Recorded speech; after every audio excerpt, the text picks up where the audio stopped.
आज हम इतिहास के एक ऐसे पन्ने को पलटने जा रहे हैं जिसने हमारे देश की दिशा और दशा दोनों को हमेशा हमेशा के लिए बदल दिया। ये कहानी सिर्फ एक तारीख की नहीं है, बल्कि ये कहानी है उन परिस्थितियों की, उन फैसलों की और उस राजनीतिक माहौल की जिसने भारत की सबसे ताकतवर महिला प्रधानमंत्रियों में से एक इंदिरा गांधी को उनके ही रक्षकों की गोलियों का निशाना बना दिया। एक फैसला जिसने भारत के इतिहास की दिशा हमेशा के लिए बदल दी। ऐतिहासिक घटनाओं की कहानी है जिन्होंने पूरे देश को हमेशा के लिए बदल दिया।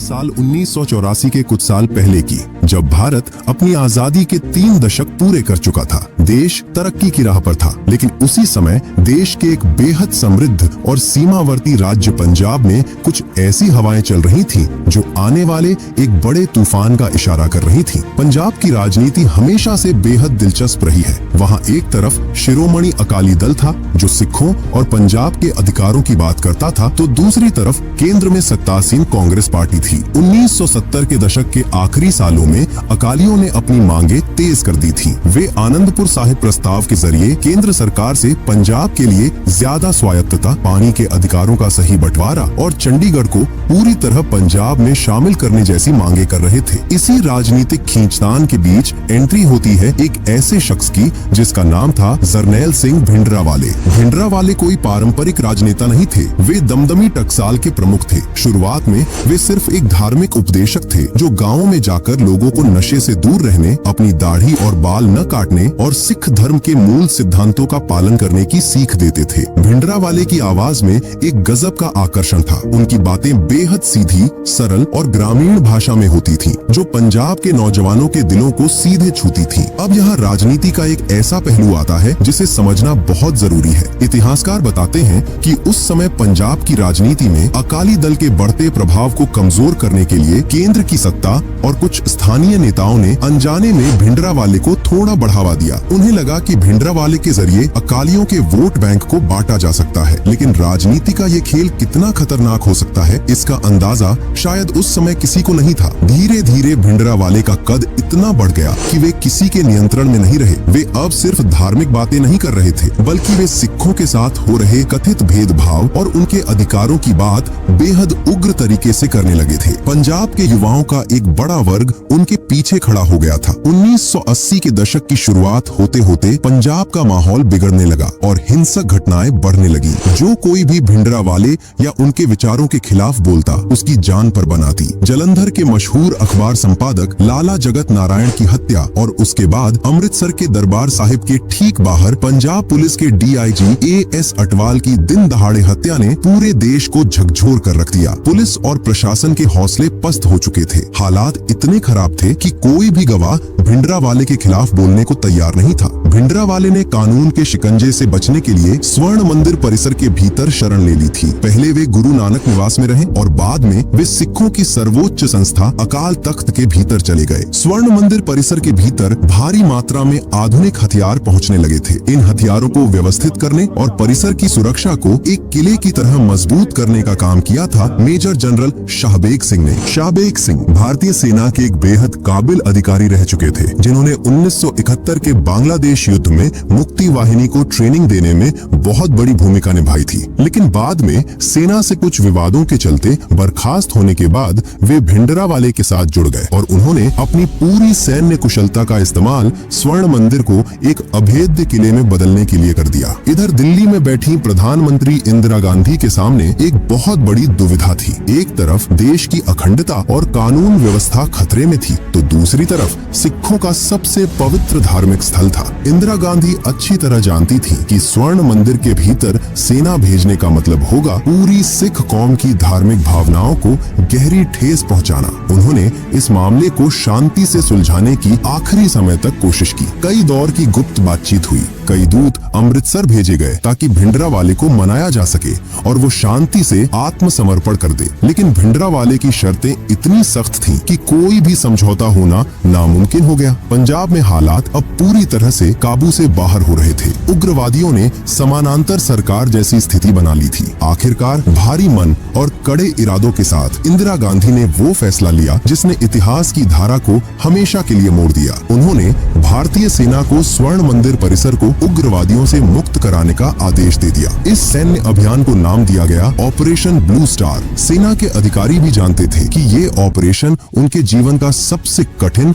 और संवेदनशील काम होने जा रहा है। उन्हें सख्त हिदायत दी गई थी कि मुख्य मंदिर पर एक भी गोली न चले और कम से कम खून खराबा हो। लेकिन क्या अकाल तख्त के भीतर बैठे लड़ाके इतनी आसानी से हार मानने वाले थे? बिल्कुल नहीं। अमृतसर में गर्मी अपने शबाब पर थी, लेकिन इस बार अमृतसर की हवाओं में सिर्फ गर्मी नहीं बल्कि एक अजीब सी खामोशी और घबराहट घुली हुई थी। 3 जून 1984 को सिखों के 5वें गुरु अर्जुन देव जी का शहीदी दिवस था। इस बेहद पवित्र दिन पर देश दुनिया से हजारों श्रद्धालु स्वर्ण मंदिर में माथा टेकने और प्रार्थना करने के लिए इकट्ठा हुए थे। इसी दौरान सरकार ने पूरे पंजाब में कर्फ्यू लगा दिया। ट्रेनें, बसें और सतवंत सिंह ने इसे एक दैवीय संकेत माना। उन्हें लगा कि गुरु साहिब खुद उन्हें आदेश दे रहे हैं कि वे उस अपमान का बदला लें। उसी दिन दोनों ने अकाल तख्त के नुकसान का बदला लेने के लिए इंदिरा गांधी की हत्या की साजिश को अंतिम रूप दे दिया। 31 अक्टूबर 1984 की सुबह दिल्ली की हवा में हल्की सी ठंडक घुलने लगी थी। प्रधानमंत्री इंदिरा गांधी का उस सुबह का पहला कार्यक्रम ब्रिटिश अभिनेता और निर्देशक पीटर उस्तिनोव के साथ एक इंटरव्यू था। पीटर उस्तिनोव इंदिरा गांधी पर आयरिश टेलीविजन के लिए एक डॉक्यूमेंट्री फिल्म बना रहे थे। इंटरव्यू का समय सुबह 9 बजे तय था। इंटरव्यू की जगह थी एक अकबर रोड, जो उनके निवास स्थान यानी एक सफदरजंग रोड के ठीक बगल में था। दोनों बंगलों के बीच एक खूबसूरत बगीचा था और उन्हें जोड़ने के लिए एक छोटा सा रास्ता और एक विकट गेट बना हुआ था। ये रास्ता बहुत छोटा था, इसलिए इंदिरा गांधी ने गाड़ी के बजाय पैदल चलकर ही जाने का फैसला किया। इधर साजिशकर्ताओं ने उस सुबह अपनी ड्यूटी को इस तरह से बदला था कि दोनों एक ही समय पर उस विकट गेट के पास तैनात हो सके। सतवंत सिंह ने अपने पेट में दर्द और दस्त का बहाना बनाया और कहा कि उसे उस संतरी बूथ के पास ड्यूटी दी जाए जो बाथरूम के करीब था। बियन सिंह ने भी अपनी ड्यूटी का समय बदलवा लिया। अब दोनों शिकारी अपने शिकार के रास्ते में पूरी तरह मुस्तैद खड़े थे। बियन सिंह के पास उनकी सरकारी .38 बोर की रिवॉल्वर थी और सतवंत सिंह के पास एक बेहद घातक स्वचालित स्टेन गन थी। सुबह के लगभग 9:10 बज चुके थे। इंदिरा गांधी अपने कमरे से बाहर निकली। उन्होंने एक बेहद खूबसूरत केसरिया रंग की साड़ी पहनी हुई थी। उनके चेहरे पर हमेशा की तरह एक गजब का तेज और आत्मविश्वास था। उन्होंने उस दिन अपनी साड़ी के नीचे पहनी जाने वाली बुलेट प्रूफ जैकेट नहीं पहनी थी, क्योंकि उन्हें लगा कि कैमरे के सामने जैकेट की वजह से वे थोड़ी मोटी दिखाई देंगी। इंदिरा जी के साथ उनके निजी सचिव R.K. धवन, उनके पीछे छतरी लेकर चल रहे कांस्टेबल नारायण सिंह और उनके निजी सुरक्षा अधिकारी रामेश्वर दयाल भी चल रहे थे। जैसे ही इंदिरा गांधी ने बगीचे के उस छोटे रास्ते पर कदम आगे बढ़ाए, वे मुस्कुराते हुए आगे बढ़ रही थी। जैसे ही वे उस विकट गेट के पास पहुंची, वहां तैनात बियन सिंह ने अपनी जगह से हिलकर उन्हें देखा। इंदिरा गांधी ने हमेशा की तरह मुस्कुराते हुए हाथ जोड़े और कहा नमस्ते, लेकिन इस बार बियन सिंह के चेहरे पर कोई मुस्कुराहट नहीं थी। उसने ठंडे लहजे में कहा कि यही तुम्हारा आखिरी नमस्ते है। इससे पहले कि कोई कुछ समझ पाता, बियन सिंह ने अपनी जेब से .38 रिवॉल्वर निकाली और बिल्कुल करीब से इंदिरा गांधी के सीने पर पहली गोली दाग दी। गोली की आवाज गूंज उठी और इंदिरा गांधी लड़खड़ा गई। बियन ने बिना रुके 2 और गोलियां उनके पेट में उतार दी। इंदिरा गांधी तुरंत खून से लथपथ होकर जमीन पर गिर पड़ी। नारायण सिंह, R.K. धवन और रामेश्वर दयाल पूरी तरह सन्न रह गए। बियन सिंह ने तुरंत चिल्लाकर अपने साथी से कहा कि सतवंत, क्या देख रहे हो, गोली चलाओ। सतवंत सिंह, जो कुछ पलों के लिए घबरा गया था, उसने तुरंत अपनी स्टेन गन का रुख जमीन पर गिरी हुई इंदिरा गांधी की तरफ किया और ट्रिगर दबा दिया। स्टेन गन से अंधाधुंध गोलियों की बौछार शुरू हो गई। सतवंत ने पूरी मैगजीन खाली कर दी और एक के बाद एक लगभग 25 से 30 गोलियां इंदिरा गांधी के शरीर को छलनी कर दी। वहां मौजूद सुरक्षा अधिकारी रामेश्वर दयाल जैसे ही इंदिरा जी को बचाने के लिए आगे बढ़े, सतवंत की कुछ गोलियां उनके पैरों में भी जा लगी और वे भी वहीं गिर पड़े। पूरा बगीचा गोलियों की तड़तड़ाहट और बारूद के धुएं से भर गया था। भारत की प्रधानमंत्री अपने ही घर के बगीचे में खून से सनी पड़ी थी। गोलीबारी रुकने के बाद बियन सिंह और सतवंत सिंह ने अपने हथियार जमीन पर फेंक दिए। बियन सिंह ने बेहद शांत आवाज में कहा कि हमें जो करना था हमने कर दिया, अब तुम्हें जो करना है तुम कर लो। बगीचे में गोलियों की गूंज शांत होते ही चारों तरफ चीख पुकार मच गई। वहां तैनात आईटीबीपी और दिल्ली पुलिस के जवानों ने बेअंत सिंह और सतवंत सिंह को तुरंत अपनी गिरफ्त में ले लिया। इसी आपाधापी के बीच पास के कमरे से बेअंत सिंह और सतवंत सिंह पर गोलियां चलाई गईं, जिसमें बेअंत सिंह की मौके पर ही मौत हो गई, जबकि सतवंत सिंह गंभीर रूप से घायल हो गया। इधर इंदिरा गांधी जमीन पर निष्प्राण सी पड़ी थी। उनकी बहू सोनिया गांधी, जो अंदर कमरे में थी, गोलियों की आवाज सुनकर नंगे पैर बाहर की तरफ भागी। अपनी सास को खून से लथपथ देखकर वे जोर जबरदस्ती से उन्हें अपनी गोदी में उठाकर चीखने लगी। सुरक्षा कर्मियों ने तुरंत इंदिरा जी को उठाकर सरकारी एम्बुलेंस के बजाय आरके धवन की सफेद एम्बेसडर कार की पिछली सीट पर लिटाया। सोनिया गांधी कार में पिछली सीट पर इंदिरा जी का सिर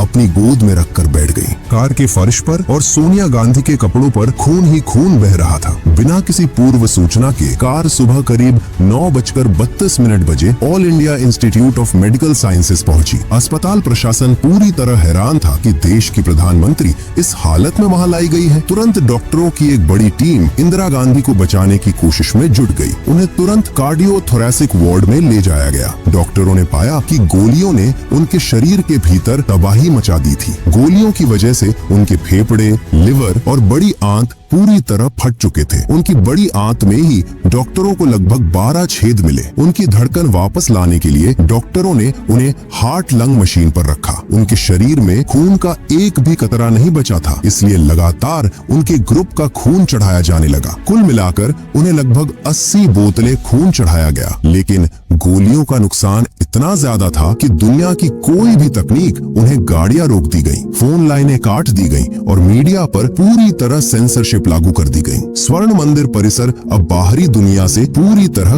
कट चुका था। हजारों मासूम श्रद्धालु जो केवल दर्शन करने आए थे, वे भी अंदर ही फंस गए। भारतीय सेना के कमांडिंग अधिकारियों जनरल के सुंदर जी और मेजर जनरल कुलदीप सिंह बरार को इस ऑपरेशन की जिम्मेदारी सौंपी गई थी। योजना ये थी कि उग्रवादियों को जल्द से जल्द आत्मसमर्पण के लिए मजबूर किया जाएगा। 5 जून की रात को असली सैन्य कार्रवाई शुरू हुई। सेना के जाबाज जवान मंदिर परिसर के भीतर दाखिल हुए, लेकिन उन्हें अंदाजा नहीं था कि अंदर तैयारी किस स्तर की थी। जैसे ही जवान परिक्रमा की तरफ बढ़े, अकाल तख्त और आसपास की इमारतों की गुप्त खाइयों से उन पर भारी मशीन गनों से गोलियों की बौछार शुरू हो गई। मेजर जनरल शाहबेग सिंह की बिछाई हुई सुरक्षात्मक व्यूह रचना इतनी अचूक थी कि सेना के जवान खुले मैदान में सीधे निशाने पर आ रहे थे। कुछ ही घंटों में सेना के कई अधिकारी और दर्जनों जवान शहीद हो गए। हालात बेहद गंभीर हो चुके थे। रात ढलती जा रही थी, लेकिन उग्रवादियों का प्रतिरोध कम होने का नाम नहीं ले रहा था। सेना के कमांडो अकाल तख्त के करीब पहुंचने की कोशिश कर रहे थे, लेकिन वहां से आ रही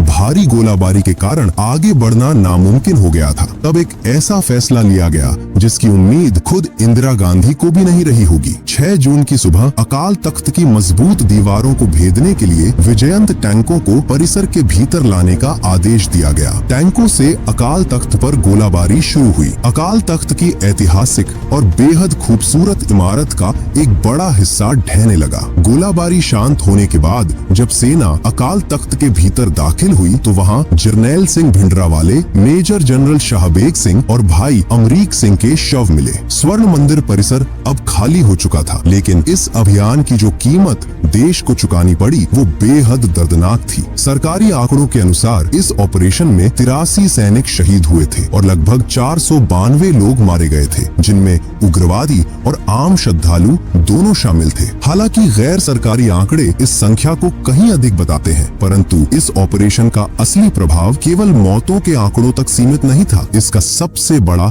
और गहरा असर हुआ सिखों के दिलों पर। जब देश और दुनिया भर के सिखों ने ये खबर सुनी कि उनके सबसे पवित्र अकाल तख्त को टैंकों के जरिए नुकसान पहुंचाया गया है, मुख्य मंदिर की दीवारों पर गोलियों के निशान बन गए हैं और सिखों की ऐतिहासिक लाइब्रेरी के अनमोल दस्तावेज जलकर राख हो गए हैं, तो उनका दिल दहल गया। सिख कौम के लिए ये सिर्फ उग्रवाद के खिलाफ एक कार्रवाई नहीं थी। उन्हें लगा कि यह सीधे उनकी धार्मिक आस्था, उनकी पहचान और उनके आत्मसम्मान पर एक बहुत बड़ा हमला है। इस दर्द और गुस्से की लहर केवल आम लोगों तक ही सीमित नहीं रही। भारतीय सेना के कई सिख सैनिकों ने गुस्से में आकर अपनी बैरकों से विद्रोह कर दिया। रामगढ़, पुणे और राजस्थान जैसे कई इलाकों से सिख सैनिकों के विद्रोह और अमृतसर की तरफ कूच करने की खबरें आईं, जिन्हें बड़ी मुश्किल से काबू किया गया। देश के कई बड़े सिख चेहरों ने सरकार के प्रति अपना विरोध दर्ज कराया। मशहूर लेखक खुशवंत सिंह ने अपना पद्म भूषण पुरस्कार राष्ट्रपति को वापस लौटा दिया। अमृतसर के पूर्व महाराजा और कांग्रेस के सांसद अमरिंदर सिंह ने लोकसभा से इस्तीफा दे दिया। दिल्ली में बैठी इंदिरा गांधी इस गुस्से की तीव्रता को महसूस कर पा रही थी। उन्हें इंटेलिजेंस एजेंसियों की तरफ से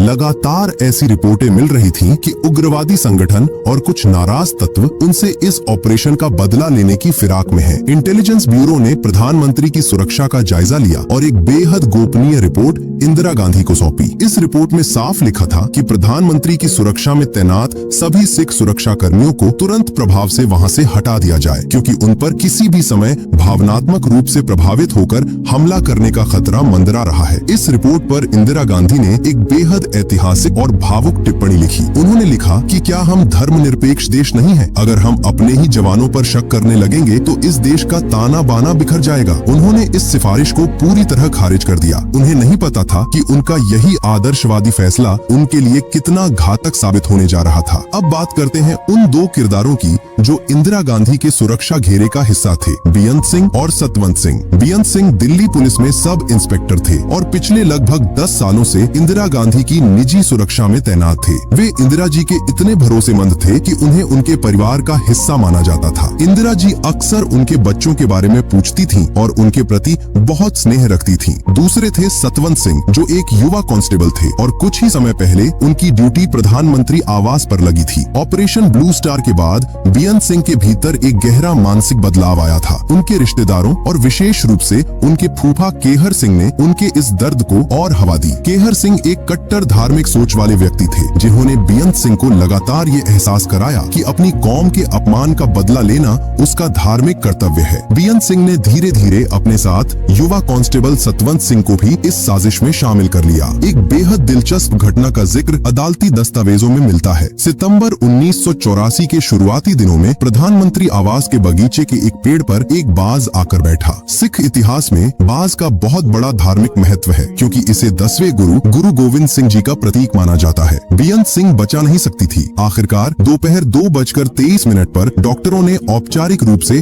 उन्हें मृत घोषित कर दिया। जैसे ही ऑल इंडिया रेडियो और दूरदर्शन पर इंदिरा गांधी की मृत्यु की खबर प्रसारित हुई, पूरा देश स्तब्ध रह गया। किसी को यकीन नहीं हो रहा था कि जिस महिला ने देश को इतनी दृढ़ता से संभाला था, वो अब इस दुनिया में नहीं थी। उस समय उनके बेटे राजीव गांधी पश्चिम बंगाल में चुनाव प्रचार पर थे। वे तुरंत दिल्ली के लिए रवाना हुए। राष्ट्रपति ज्ञानी जैल सिंह भी विदेश दौरा बीच में छोड़कर तुरंत दिल्ली लौटे। लेकिन इस दुखद खबर के साथ ही देश की राजधानी दिल्ली और भारत के कई अन्य हिस्सों में नफरत और हिंसा का एक ऐसा तांडव शुरू हुआ जिसने मानवता को शर्मसार कर दिया। 31 अक्टूबर की शाम होते होते दिल्ली की सड़कों पर उग्र भीड़ इकट्ठा होने लगी। जब लोगों को पता चला कि हमलावर सिख समुदाय से थे, तो भीड़ का गुस्सा पूरे समुदाय पर फूट पड़ा। दिल्ली, कानपुर, बोकारो और गाजियाबाद जैसे बड़े शहरों में भयानक दंगे भड़क उठे। निर्दोष सिखों के घरों को जलाया जाने लगा, उनकी दुकानों को लूटा गया और हजारों मासूम सिखों को जिंदा जला दिया गया या मार दिया गया। सरकारी आंकड़ों के अनुसार इन दंगों में लगभग 2700 से अधिक सिख मारे गए थे,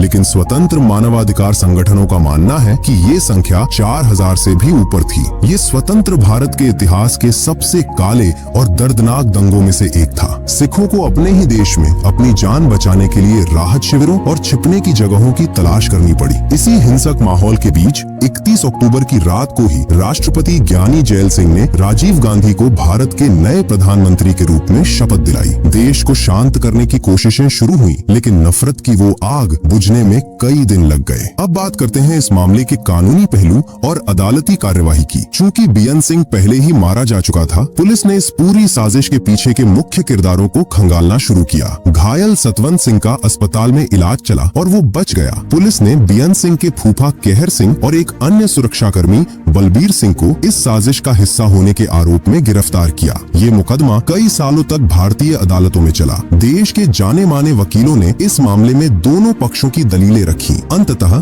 ये मामला देश की सर्वोच्च अदालत यानी सुप्रीम कोर्ट तक पहुंचा। सुप्रीम कोर्ट ने अपने फैसले में सबूतों के अभाव के कारण बलबीर सिंह को पूरी तरह बरी कर दिया, लेकिन अदालत ने सतवंत सिंह और केहर सिंह को देश के प्रधानमंत्री की हत्या की साजिश रचने और उसे अंजाम देने का दोषी पाया। अदालत ने दोनों को मौत की सजा सुनाई। 6 जनवरी 1989 की सुबह दिल्ली की तिहाड़ जेल में गहरी खामोशी थी। सतवंत सिंह और केहर सिंह को फांसी के फंदे तक ले जाया गया और सुबह ठीक 6 बजे दोनों को फांसी दे दी गई। इस तरह इस ऐतिहासिक त्रासदी का कानूनी अंत तो हो गया, लेकिन इसके घाव आज भी देश के इतिहास पर बने हुए हैं। इंदिरा गांधी की हत्या और उसके बाद भड़के दंगे हमें एक बहुत बड़ा सबक देते हैं। वे हमें सिखाते हैं कि हिंसा का अंत हमेशा केवल और अधिक हिंसा में होता है। राजनीति, गुस्सा और नफरत जब इंसानी संवेदनाओं पर हावी हो जाते हैं तो उसका नुकसान हमेशा आम और बेगुनाह लोगों को उठाना पड़ता है।